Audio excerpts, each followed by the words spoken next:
Welcome dear ऑकर्ड्स। Movie की शुरुआत में हम केरला के एक गांव को देखते हैं जहां पर चोरी हुई है, जिसे पुलिस ऑफिसर गिरी शंकर की टीम इन्वेस्टिगेट कर रही है। एक्चुअली ये चोरी एक डायमंड रिंग की है जिसको वो ढूंढ रहे हैं, लेकिन पुलिस को इन्वेस्टिगेशन के दौरान कोई भी क्लू नहीं मिलता। इसी बीच वो वहाँ पर मौजूद कपल से भी काफी सवाल जवाब करते हैं, जिसके जवाब में वो उन्हें कुछ खास नहीं बताते। जिसके बाद गिरी को उस लड़की के हस्बैंड पर शक होता है, क्योंकि वो काफी परेशान भी लग रहा है और बार बार अपने जूतों की तरफ देख रहा है। अब गिरी का शक पक्का होने की वजह से गिरी उसे जूते निकालने के लिए कहता है और फाइनली उसी जूते में एक डायमंड रिंग बाहर निकलती है और चोर पकड़ा जाता है। मतलब ये चोरी उसी लड़की के हस्बैंड ने की थी। अब वहां से पुलिस स्टेशन जाते वक्त गिरी के सीनियर ऑफिसर उसे कहते हैं कि आखिर तुमने चोर को कैसे पकड़ा। जिसके जवाब में गिरी उनसे कहता है कि मुझे उस पर पहले ही शक हो गया था, क्योंकि जब मैंने उसकी ब्राउजर हिस्ट्री चेक की तो उसने पहले से ही वहां पर डायमंड रिंग को सेल करने से रिलेटेड काफी सारी वेबसाइट को विजिट किया था। जिसका मतलब ये होता है कि वो उस डायमंड रिंग को बेचना चाहता था और बार बार जूते की तरफ देखने की वजह से मेरा शक और भी गहरा हो गया और मैंने उसे तुरंत पकड़ लिया।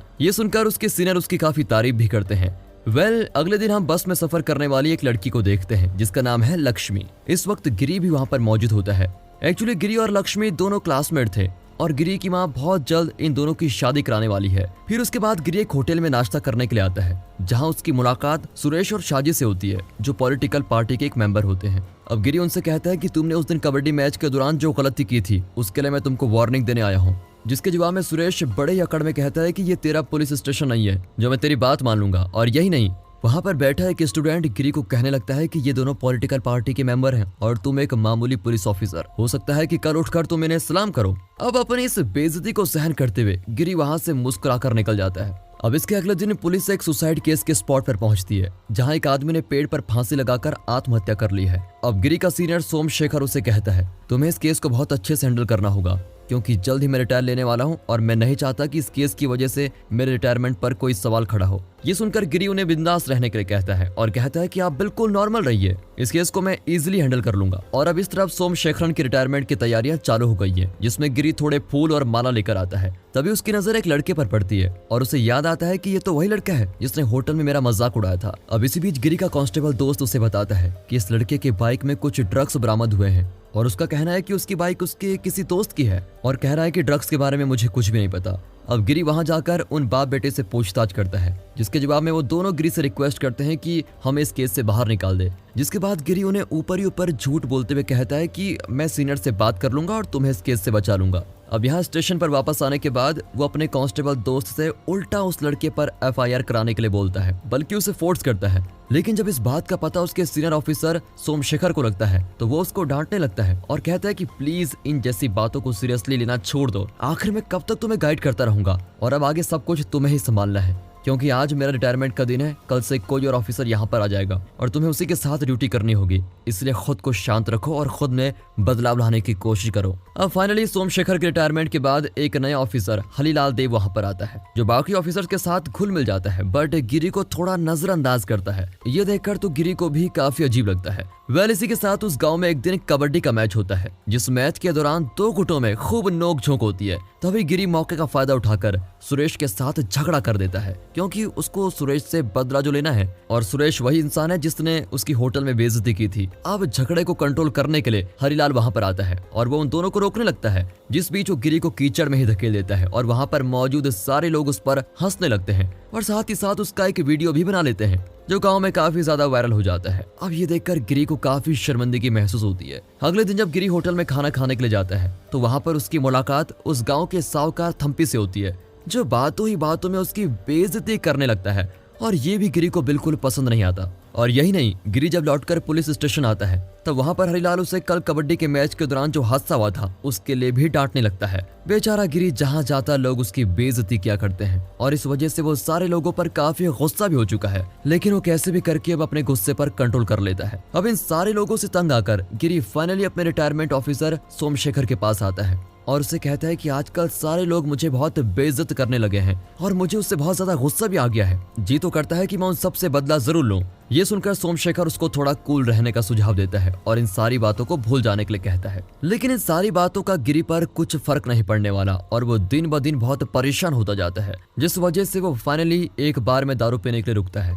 इसी बीच मनियन नाम का एक आदमी वहाँ बारटेंडर से झगड़ा करने लगता है, क्योंकि टेंडर ने उसको एक्स्ट्रा दारू देने से मना कर दिया था, जिसका गुस्सा करके मनियन उससे कहता है, तुम मुझे ठीक से नहीं जानते। दरअसल एक वक्त मैं बहुत शातिर चोर था और एक बार तुम्हारी तरह एक पुलिस ऑफिसर ने मेरी बेइज्जती की थी, जिसके बदले में मैंने उस पुलिस ऑफिसर का जीना हराम कर दिया था। जहां मैं जानबूझकर उस पुलिस ऑफिसर के घर के आसपास ही चोरी किया करता था, जिस वजह से उसकी रातों की नींद चैन हो गई थी। और चौंकाने वाली बात तो यह है कि मैं कभी पकड़ा ही नहीं गया, जिस वजह से उस पुलिस ऑफिसर को अपनी सर्विस में बहुत बेइज्जती झेलनी पड़ी थी। और इस तरह मैंने अपना बदला पूरा कर लिया। अब मनियन की ये बात सुनकर गिरी के दिमाग में एक आइडिया आता है और वो भी मनियन को एक बड़ी सी शराब की बोतल देकर खुश कर देता है और बदले में कहता है कि तुम मुझे चोरी करना सिखाओ। और फिर अपने सारे एक्सपीरियंसेस की वजह से मनियन भी गिरी को पहचान लेता है कि ये एक पुलिस वाला है और आखिर में वो उसको चोरी करना सिखाने के लिए मान जाता है। अब प्लान के मुताबिक गिरी उस गांव के एक जाने माने आदमी के घर चोरी करने के लिए जाता है, बट अनफॉर्चुनेटली वो आदमी नींद से जाग जाता है पर उसको पकड़ नहीं पाता और गिरी वहां से भाग जाता है। सुबह उस आदमी के घर में इन्वेस्टिगेशन के लिए हरिलाल और पुलिस की टीम पहुंचती है, लेकिन एक भी सबूत न होने के कारण गिरी वहां पर पकड़ा नहीं जाता। अब पहला ट्राई सक्सेसफुल होने के बाद गिरी उस गांव के बहुत सारे घरों में चोरी करने लगता है और उन चोरी के पैसों को गरीबों में बांट देता है। दूसरी ओर तो सभी परेशान होकर हरिलाल पर ही लापरवाही का आरोप लगाने लगते हैं, जिससे वो भी काफी परेशान हो जाता है। लेकिन इस बात की सबसे ज्यादा खुशी तो गिरी को होती है, क्योंकि हरिलाल को परेशान देखकर उसे काफी खुशी हो रही थी और साथ में वो अपने बदले की थोड़ी थोड़ी वसूली भी कर रहा था। अब एक दिन उसी होटल में गिरी की मुलाकात फिर उस गाँव के व्यापारी थम्पी से होती है, जहाँ थम्पी चोरी की घटनाओं को डिस्कस करता है, जिसमें वो कहता है कि अगर उस चोर में दम है तो मेरे घर में चोरी करके दिखाए, जहां पुलिस उसको नहीं पकड़ पा रही है वहां मैं पकड़ के दिखा सकता हूं। अब इन सारी बातों को गिरी सुन लेता है और वो ठान लेता है कि रुक, अब तेरे घर में ही चोरी करूंगा। तो फिर होना क्या था, अगले दिन वो थम्पी के घर में भी चोरी कर लेता है। अब एक तरफ गिरी इतना शातिर तरीके से चोरी करता है कि पकड़ा कभी भी नहीं जाता, दूसरी तरफ हरिलाल के सामने भोला बनने का नाटक भी करता है, जैसे कि वो खुद उस इन्वेस्टिगेशन में चोर को पकड़ कर लेके आएगा। लेकिन उसको क्या पता था कि गंगाधरी शक्तिमान है। अब थम्पी की घर में होने वाली चोरी का इल्जाम गिरी शाजी पर डाल देता है और उसको अरेस्ट करवा लेता है, क्योंकि शाजी ने भी उसका मजाक उड़ाया था और साथ में उसका वीडियो भी वायरल किया था। अब यहाँ अपने दोस्त शाजी के गिरफ्तार होने की खबर जैसे ही सुरेश को पता चलती है तो वो अपनी पार्टी के समर्थकों के साथ पुलिस स्टेशन पर मोर्चा निकाल देता है, जहाँ सुरेश उस स्टेशन के हेड से काफी ऊंची आवाज में बात करता है कि तभी मौके का फायदा उठाकर गिरी उसको थप्पड़ लगा देता है और उन पर लाठी चार्ज करवा देता है। इसी बीच एसपी भी वापस आ जाता है और सारे लोगों को वहां से जाने के लिए कहता है। अब हरिलाल बहुत परेशान हो जाता है। गिरी उसके पास जाता है और कहता है, सर हमें इस चोरी के केस को बहुत जल्दी सुलझाना होगा, जिसमें वो उसको आइडिया देते हुए कहता है कि मैं एक ऐसे आदमी को जानता हूँ जिसे हम पैसे देकर उस चोरी के केस का अपराधी बना सकते हैं, जिससे लोगों को लगेगा कि चोर पकड़ा गया और उससे हमारे ऊपर से सारा प्रेशर भी कम हो जाएगा। और इस तरह से प्लान बनाकर गिरी मनियन को पैसे देकर अपराधी बनने के लिए मना लेता है और उसे गिरफ्तार करके पुलिस स्टेशन लेके आता है। ये देखकर तो काफी लोग गिरी की तारीफ भी करते हैं। थोड़ी देर बाद गिरी मनियन के पास खाना लेकर पहुंचता है और उसे कहता है कि अब तुम पूरी तरह से इस केस में फंस चुके हो। हालांकि हरिलाल ने मुझसे वादा किया है कि वो कुछ टाइम के लिए तुम्हें पकड़ कर रखेंगे, लेकिन अब वो सचमुच में तुमको फंसाने की कोशिश कर रहा है और तुम्हारे लिए अच्छा होगा कि तुम जल्दी यहाँ से भाग जाओ। अगले दिन जब मनियन को कोर्ट ले जा रहे होते हैं तभी मौके का फायदा उठाकर मनियन बड़ी होशियारी से नदी में कूदकर वहां से फरार हो जाता है। अब जब इस बात का पता डीवाईएसपी को चलता है तो वो हरिलाल को डायरेक्ट सस्पेंड कर देता है और अब हरिलाल समझ चुका है कि ये सब गिरी की ही साजिश है और वो उसको धमकी देते हुए वहां से निकल जाता है। अब अगली सुबह गिरी एक बैंक में आता है जहां उसकी मुलाकात लक्ष्मी से होती है और साथ में वो रामास्वामी नाम के आदमी से भी मिलता है जो अपने पैसे बैंक से विड्रॉल करने के लिए आया है। अब उस रात हरिलाल अपने दो भरोसेमंद कांस्टेबल को ऑर्डर देता है कि तुम गिरी पर नजर रखो और साथ में पता करो कि मनियन कहाँ पर है।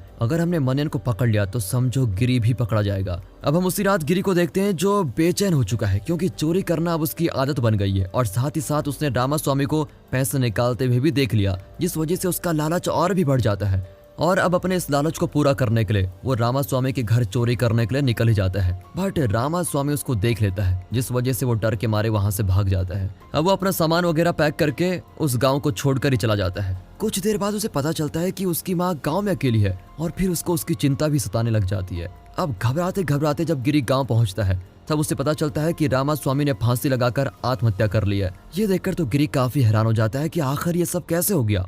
स्पॉट पर पहुंचने के बाद रामास्वामी की वाइफ गिरी से कहती है कि मेरा पति आत्महत्या नहीं कर सकता था, लेकिन जब वो इस केस की इन्वेस्टिगेशन करता है तो उसे वहां से कुछ सबूत मिलते हैं। उसे याद आता है कि चोरी के दिन उसने एक वैन को रामास्वामी के घर के बाहर देखा था। कुछ देर बाद एक अनजान इंसान गिरी को व्हाट्सएप पर एक वीडियो सेंड करता है जिसमें रामास्वामी गिरी को चोर कहकर पीछा कर रहा है। ये देखकर तो गिरी फिर डर जाता है। अब इस बात से परेशान होकर वो फिर से अपने रिटायर्ड ऑफिसर सोमशेखर के पास जाता है और उसे सारी हकीकत सच सच बता देता है। ये सुनकर तो सोमशेखर को भी गुस्सा आता है और वो उसकी गलती के लिए उसको एक थप्पड़ भी जड़ देता है ताकि गिरी को अपनी गलती का एहसास हो सके। अब गिरी के गुस्से का इलाज कराने के लिए सोमशेखर अगले दिन एक साइकियाट्रिस्ट डॉक्टर से मिलता है और उसे गिरी के अजीब बिहेवियर के बारे में बताता है, जिस पर डॉक्टर सोमशेखर को बताता है कि गिरी एक मेंटल पेशेंट है। कोई अगर उसके ईगो को हर्ट करे या फिर उसको चैलेंज करे तो वो उस काम को करके ही रहता है। अब घर लौटते वक्त सोमशेखर धीरे से जानबूझकर कहता है कि रामास्वामी का केस बहुत ही ज्यादा पेचीदा है और तुम उसे हैंडल नहीं कर सकते। ये सुनकर गिरी इस बात को सीरियस ले लेता है और इस केस की इन्वेस्टिगेशन करने में लग जाता है,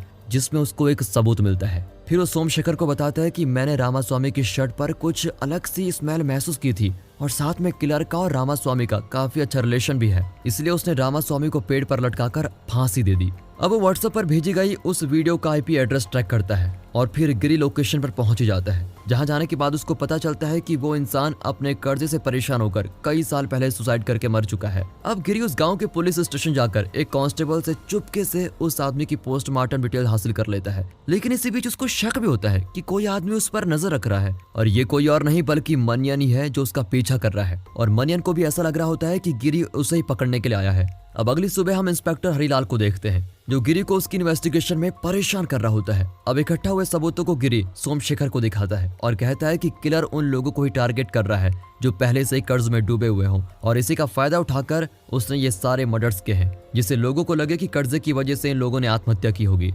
अब अगली सुबह फिर से हमें होटल का सीन दिखाया जाता है जहां गिरी नाश्ता कर रहा होता है। तभी थम्पी वहां पर आकर अपने दोस्त से कहता है कि मैंने अपने घर में एक कुत्ता भी रख दिया है जिस वजह से कोई अब मेरी चोरी नहीं कर सकता। ये सुनने के बाद गिरी के दिमाग में फिर से एक चैलेंज आ जाता है और वो फिर से थम्पी के घर में चोरी करेगा। फिर अपने पागलपन को आगे रखते हुए फाइनली गिरी थम्पी के घर पहुंच जाता है और उसके कुत्ते को लालच देकर अपने साथ लेकर कहीं दूर छोड़ देता है और फिर से उसके घर में आकर चोरी कर लेता है। लेकिन रास्ते में जाते वक्त उसी जंगल की तरफ एक आदमी भागते हुए दिखाई देता है और जब गिरी उसका पीछा करता है तो वो बड़ी ही चालाकी से एक वैन में बैठकर भाग जाता है और ये वही वैन है जो रामास्वामी के घर के बाहर देखी गई थी। अब अगली सुबह उस गांव की नदी के किनारे एक औरत की लाश मिलती है, जहां पहुंचने पर गिरी के सामने एक और सवाल खड़ा हो जाता है कि आखिर ये सुसाइड कैसे हुआ। अब अपने इन्वेस्टिगेशन को कंटिन्यू करते हुए गिरी सोमशेखर को एक खबर देता है जिसमें वो कहता है कि सारी सुसाइड सिर्फ अमावस की रात को ही हो रहे हैं। इसी बीच उसे कॉल से पता चलता है कि मनियन पकड़ा गया है, लेकिन जब पुलिस उससे पूछताछ करती है तो वो पुलिस के सामने कुछ नहीं बोलता, उल्टा ये कहता है कि मैंने ही सारी साजिश को अंजाम दिया है और इसमें गिरी का कोई रोल नहीं है। अब यहाँ पर इन्वेस्टिगेशन और डीप चली जाती है और गिरी अपने सीनियर ऑफिसर सुकुमारन से हेल्प लेता है और उस औरत का केस हैंडल करने के लिए रिक्वेस्ट करता है, जिसकी छानबीन करते वक्त उसको एक पेपर मिला था जिसमें किसी पूजा की सामग्री लिखी हुई थी और साथ में उसमें एक अजीब सी स्मेल भी आ रही होती है और ऐसी स्मेल बाकी सुसाइड केस में भी उसने रियलाइज की थी। अब ये एक सबूत मिलने के बाद गिरी उन तमाम सुसाइड केसेस के परिवार से मिलकर इन्फॉर्मेशन कलेक्ट करने लग जाता है, जिससे उसे पता चलता है कि जो लोग अब तक सुसाइड करके मर चुके हैं वो कोई ना कोई पूजा पाठ करते थे। जिसके पीछे की सच्चाई जानने के लिए वो एक विद्वान आचार्य से मिलता है जो उसे कहता है कि ये पूजा पाठ एक खास तरह की काली शक्तियों की पूजा करने के लिए इस्तेमाल होती है, जिसमें लोग अंधविश्वास रखते हैं और उनका मानना होता है कि इस पूजा को करने से उन्हें धन के साथ साथ काफी काली शक्तियां भी प्राप्त होंगी। और इस पूजा को तमिलनाडु के किसी गुप्त मंदिर में किया जाता है जो नैसर्गिक आपत्ति की वजह से अब नष्ट हो चुका है। वहां से निकलने के बाद गिरी अपने गांव के मशहूर पुजारी राघवन के पास पहुंचता है, लेकिन वहां से भी उसको कुछ ज्यादा पता नहीं चलता। अब वहां से आते आते गिरी लक्ष्मी के पिता मनोहर से उस पूजा के बारे में पूछता है। तभी मनोहर उसे बताता है कि हमारे घर अभी अभी एक स्वामी जी आए हैं, शायद वो तुम्हें इस पूजा के बारे में कुछ बता सके। अब जब वो स्वामी जी से पूछता है तब स्वामी जी उसकी बातों को टालते हुए वहां से चले जाते हैं। लेकिन इसी बीच गिरी को वही स्मेल रियलाइज होती है जो उस औरत के सामान से आ रही थी और साथ ही साथ उसे स्वामी पर भी शक हो जाता है कि जरूर स्वामी का इसमें भी कुछ न कुछ रोल है। अब रात के वक्त गिरी कुछ सबूत इकट्ठा करने के लिए लक्ष्मी के घर चोरी छिपे जाता है, लेकिन अनफॉर्चुनेटली उसके हाथ कुछ नहीं लगता। जिसके बाद अगली सुबह गिरी एक बुजुर्ग रिटायर्ड ऑफिसर से मिलता है जो उसे बताता है कि कोटाकुंडी हिल्स के अंदर तुम्हें वो मंदिर मिल जाएगा जिसे तुम खोजने यहाँ पर आए हो। अब बताए हुए लोकेशन को ढूंढते ढूंढते गिरी वहां पर पहुंच ही जाता है। तभी रास्ते में उसे ऑफिसर सुकुमारन का फोन आता है, जो उसे कहता है कि वो तांत्रिक स्वामी लक्ष्मी को लेकर पूजा करने के लिए निकल गया है और इस वक्त वो कहाँ है इसका किसी को कुछ पता नहीं। तुम कुछ भी करके लक्ष्मी की जान बचा लो। ये सुनकर गिरी बहुत परेशान हो जाता है और ढूंढते ढूंढते उस जगह पर पहुंच जाता है जहाँ उसने लक्ष्मी को किडनैप करके रखा हुआ था। उस रहस्यमय मंदिर में आने के बाद वो देखता है कि वो स्वामी लक्ष्मी की बलि देने वाला है, लेकिन जैसे गिरी उसके गले में पड़ा फंदा निकालने की कोशिश करता है तभी स्वामी उस पर पीछे से अटैक करके उसको बेहोश कर देता है।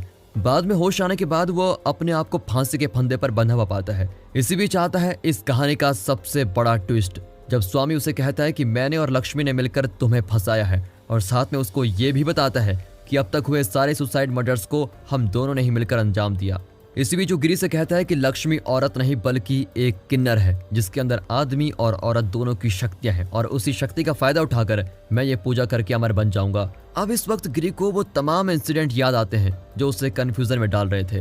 अब कुरूप स्वामी अपनी पूजा को कंटिन्यू करने लग जाता है। इसी बीच गिरी बहुत ही होशियारी से लाइटर से अपनी रस्सी जलाकर खुद को आजाद कर लेता है और फिर उसके बाद गिरी और उसके बीच में जोरदार फाइट होती है, पर कमजोरी की वजह से वो क्रिप स्वामी उसे फिर पकड़ लेता है और उसके गले में फिर से फांसी का फंदा डाल देता है। लेकिन इसी बीच गिरी बहुत ही होशियारी से लक्ष्मी को लात मारकर बेहोश कर देता है और जैसे ही स्वामी की नजर उस पर से हटती है तो वो उसी फांसी के फंदे में फंस जाता है और मर जाता है और इस तरह से गिरी लक्ष्मी को लेकर बाहर आ जाता है। अब हमें कुछ महीनों के बाद का सीन दिखा जाता है जहां गांव में इन सारी बातों के चर्चे वायरल हो जाते हैं और न्यूज़पेपर में भी पढ़ने के बाद लोगों को पता चल जाता है कि ये एक अंधविश्वास था जिसमें बेचारी लक्ष्मी फंस गई थी। तभी दूसरी तरफ हम देखते हैं कि सोमशेखर और सुकुमारन गिरी के घर पर आते हैं जहां वो उसे खुशखबरी देते हुए कहते हैं कि तुम्हारी मेहनत और अच्छे काम को देखते हुए सीबीआई वालों ने तुम्हें अपनी टीम में शामिल कर लिया है और एक अच्छे से शहर में तुम्हारी पोस्टिंग भी हो गई है। ये देखकर गिरी काफी खुश हो जाता है और उसे अपने पर विश्वास ही नहीं होता। तभी वहाँ पर एक पुलिस वाला आकर कहता है कि हमारे गाँव में कल रात को एक और चोरी हुई है।